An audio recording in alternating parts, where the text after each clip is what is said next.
ṣe ilẹ̀ ń jẹ́ nìyẹn o.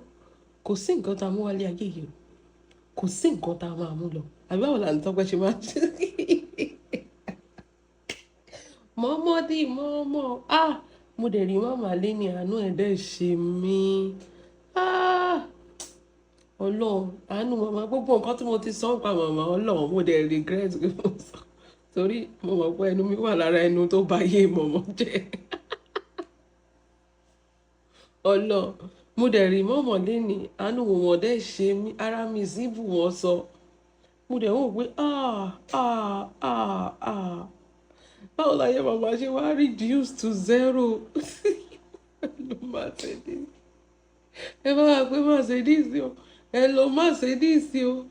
Ọmọ mi sì ní ìbílẹ̀ òun, ìbílẹ̀ òun ọmọ mi ni. Mercedes jápa, ìbílẹ̀ jápa, dọ̀kásì jápa, gbogbo yẹn ẹ wá fi mọ̀mọ́ sílẹ̀, kò dáa, ìkàlẹ̀ ṣe kò dáa. Ebu bí mama is now humble. Ṣé content ilé humble mọ̀mọ́? Mo rò pé lẹ́nu ọjọ́ mẹ́ta ẹ lọ ń sọ wọn lórí TikTok pé kán bú yín. Ṣé mi sọ fún yín pé failure on arrival ni ẹ? Pé kán bú yín ẹ máa fún wọn lówó torí pé you are desperate for content. Mọ̀mọ́ get inside. Mọ̀mọ́ ẹ get ẹ kẹ́ kó ṣì lọ. Ewu kan tẹ wá rí jù wọ́n ní dropshipping lè ṣe é sí.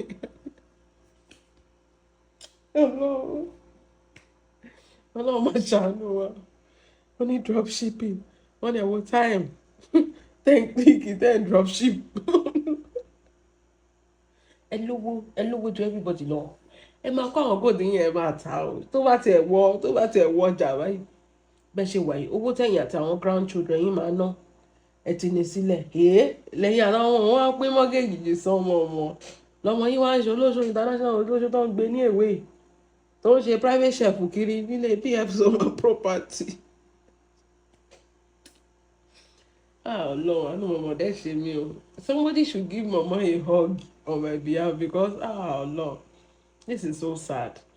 Mama is now looking at it well ballet. Kò sí nǹkan kan mọ́. Mama, lálá tó ròkè ni lọ́rọ̀ yín ilẹ̀ ló ń bọ̀. Mo rò pé sọ pé máa jáwọ́ 70, 65 máa ṣe lélẹ́yìí àbí 63 àbí kí ni èjì yẹn gan mo tẹ̀ ti gbàgbé. Tí wọ́n àti já lára yín mọ́.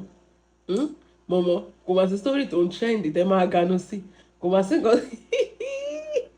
Ẹ wá tutù, ẹ wá rọjọ́, ẹ wá ń try láti máa it is gone, it's gone. That's what it's go from you mọ̀mọ́. Ẹ pẹ̀lẹ́ Ọlọ́run kò dé dá Ọlọ́run mi kò máa já.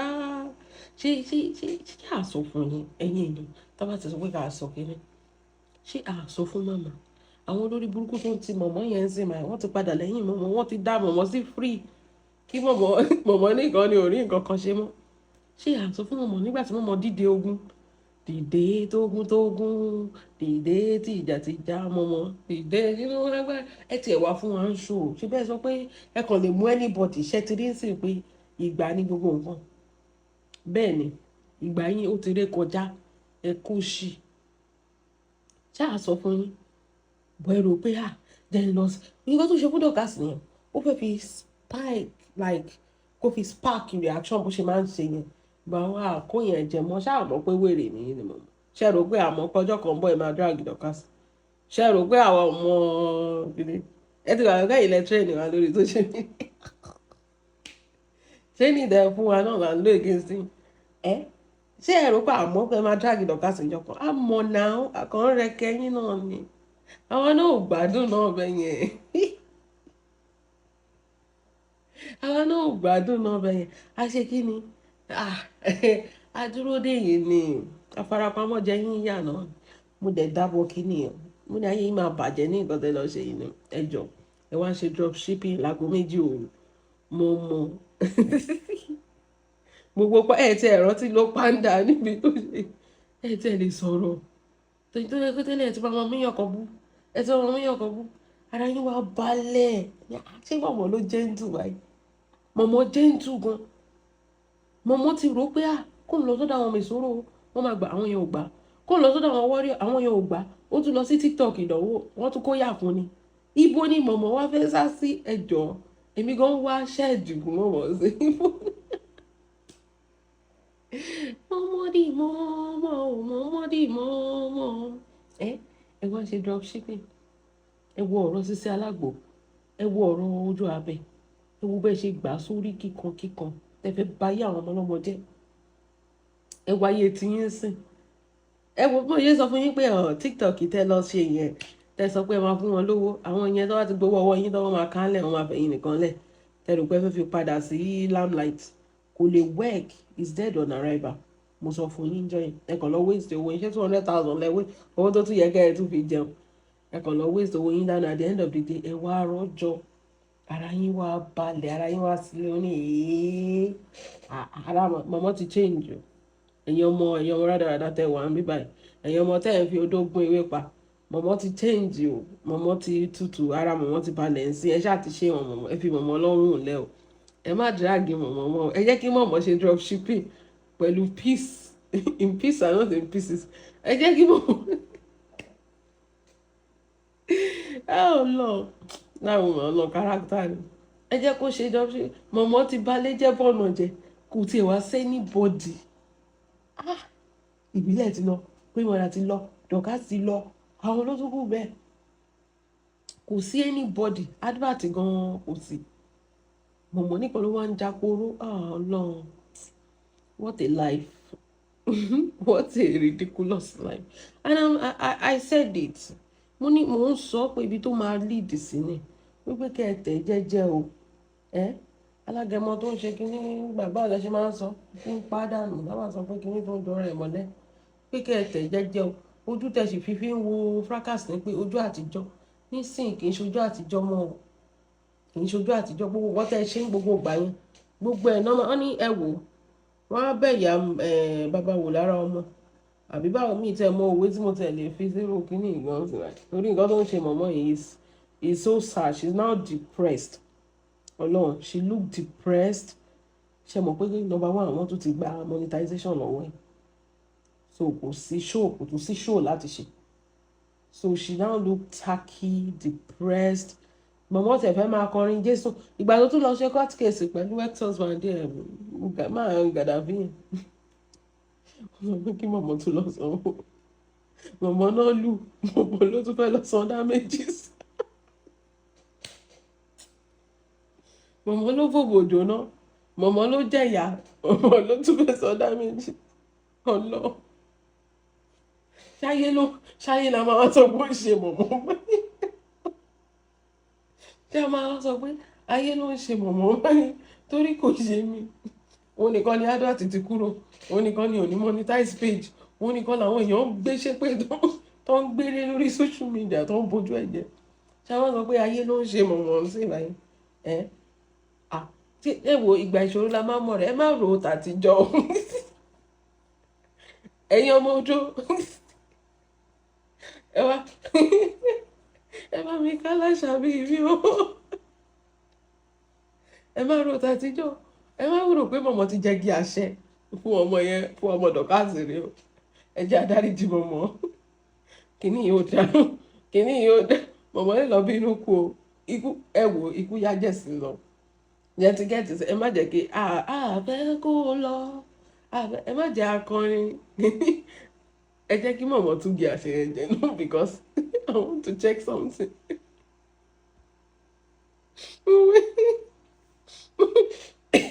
Ọlọ́run ṣàánú mi, Ọlọ́run má yẹ kẹ́nu mi pa mí, mo rántí ọjọ́ tí mọ̀mọ́ sọ pé anybody tó bá dúpẹ́ òun ti jẹ́ kí àṣẹ kí ló dé. Igi àṣẹ wọn wá rè báyìí ọ̀pọ̀lọpọ̀ igi àṣẹ orí ara yín, wọ́n ní tí kinní kan bá ṣẹ́gi orí ara ẹ̀ ló máa ṣẹlé, igi àṣẹ tẹ́ jẹ́ orí ara yín lẹ́jẹ̀.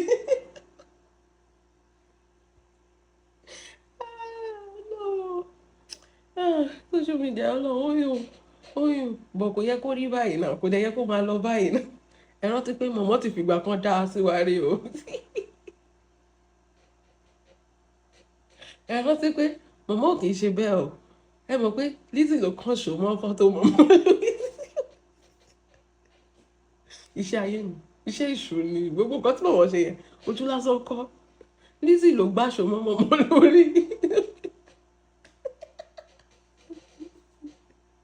ojú lásán kọ́ ni èèyàn fi ń wo wèrè. Lizzy ló lọ gbàṣọ mọ́mọ́ lórí tí mọ̀mọ́ ṣe ń ṣe rádaràdà kiri. Ó yẹ kẹ́ ẹ dáríjì ẹ fún second chance, ẹ gbé wá sílé Ọlọ́run, kẹ́ ẹ rí bọ́nú omi, kẹ́ ẹ baptize ẹ. Bóyá gbogbo nǹkan tó gbà mọ́ lórí yẹn gbogbo ẹ̀ máa kúrò lórí ẹ̀. Ẹ wò ó pé mọ̀mọ́ ó ti fìgbà kan dá sí wa rí. Ẹ má jẹ́ àmọ́ wo mọ̀mọ́ ní ìrọ̀ báyìí, kí ni yóò dáa. Mo dẹ̀ wo mọ̀mọ́, mo fẹ́ lè máa bá ké pé àwọn lọ. She's going through a lot, I swear to God. Ẹ máa gbọ́, wọ́n ní this is about at an early hour of the morning searching for ways.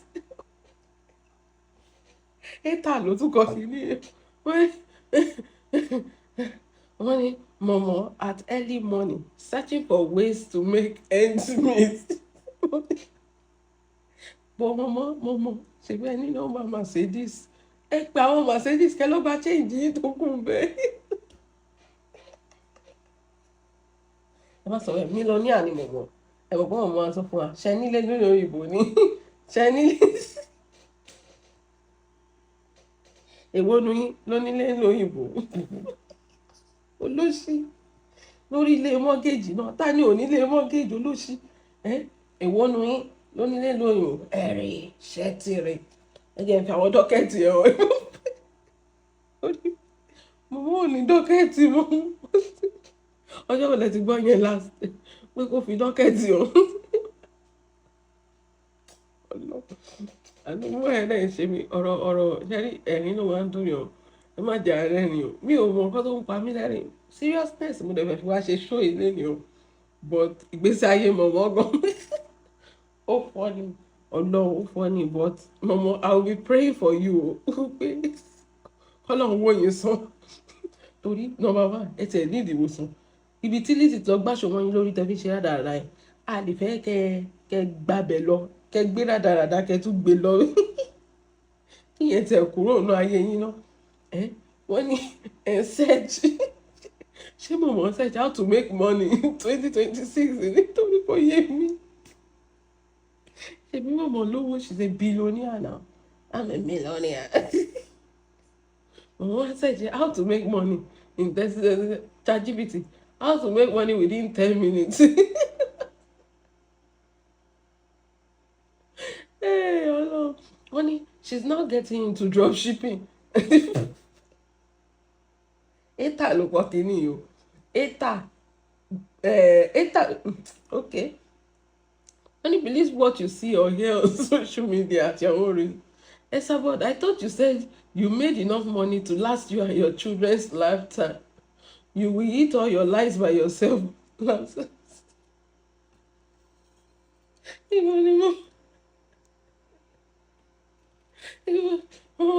Ọlọ́run, mọ̀mọ́ make money ló ń bá dọ̀kásì jà torí advert 30 million.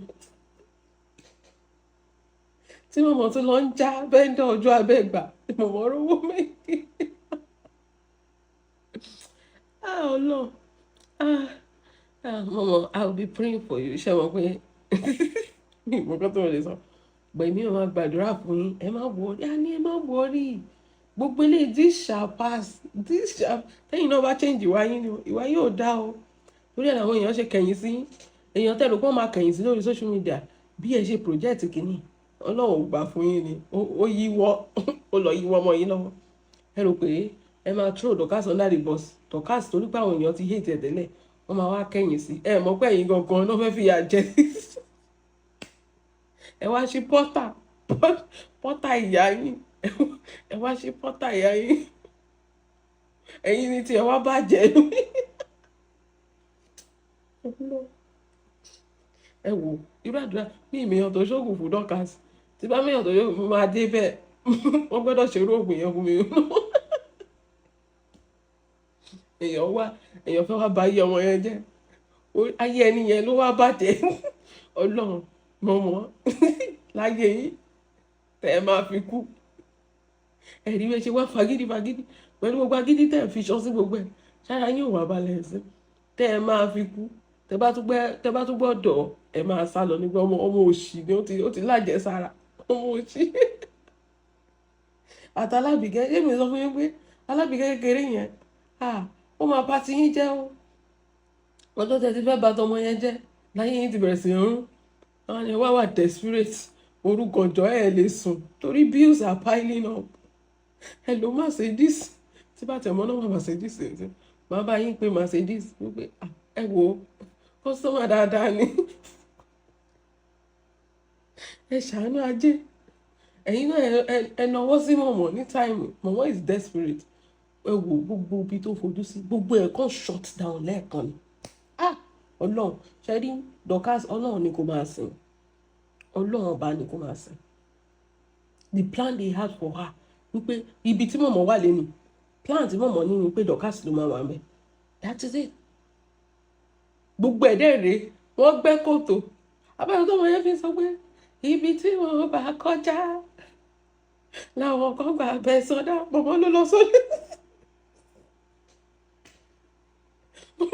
mọ̀mọ́ ló sọdá kòtò tó ń pẹ́ fún Dorcas. mọ̀mọ́ ló jì síbẹ̀. ọlọ́run àṣẹ àwọn orin yẹn wà powerful gan.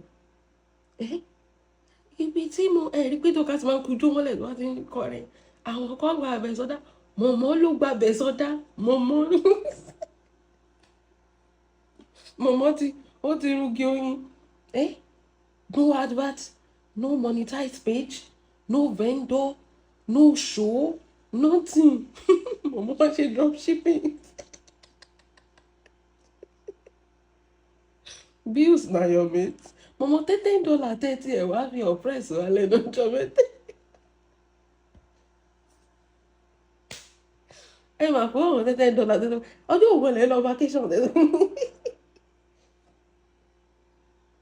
orí mi ẹlẹ́dàá ọjọ́ òun lẹ́nu ẹ ti kó wo olówó padà fún. reality ti setting. mọ́mọ́ di mọ̀mọ́ lọ kárátà ni. ẹ máa wà òkè ẹ wò ẹ má tí kú ẹ má lọ easily bẹ́yẹn a sì máa fojú yín gbolẹ̀ díẹ̀ kẹ́ tó lọ.